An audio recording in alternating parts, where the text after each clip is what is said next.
Les Kiss doesn't give much away in his interviews about what his defensive system is about, but from what I understand, he allows what he calls shooters.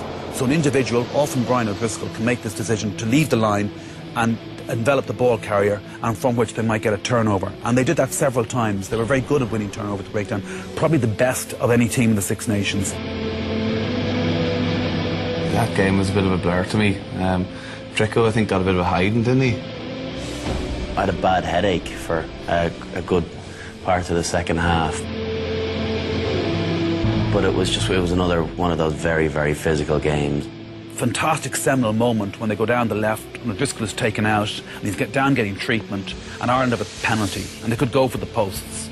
But the senior lieutenants, O'Gara and O'Connell, and it was a very much collective leadership in this team, and you need that kind of experience, they took it upon themselves to go to the corner. And O'Gara has declined the 3. And they go for the corner in the crowds. And we all know it was a real game where, you know, we needed a real leader and someone to, you know, to grab the game by the scruff of the neck. Took like 3 late tackles in a row, but he still kept standing up. His try was probably the memory that stood out most for me. We had to work bloody hard for that try. Sees what's up next. It's O'Driscoll! It took a lot of guts for him, you know, to get over the line. He's just so low, like, it's incredible. You know, what you want from a captain is step up to the mark when it's called for, his ability to read the game and just put his body on the line. Delivered today by his extraordinary courage and willingness to put his body on the line for his country was quite incredible. An extraordinary example of what Irish fortitude, courage and sheer bloody-mindedness can do for this country.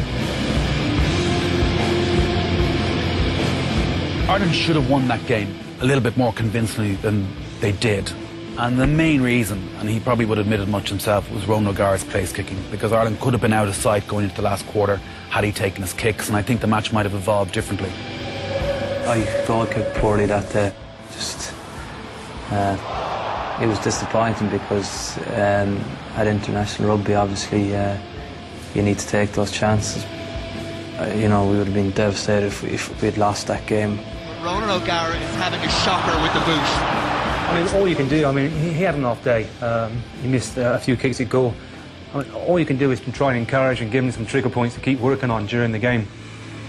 And one of the most pleasing factors for me that he kicked a late one in that game, which, you know, almost got in front of him, missing probably 4 kicks, which in the last 6-7 years playing for Ireland, I say he's never done.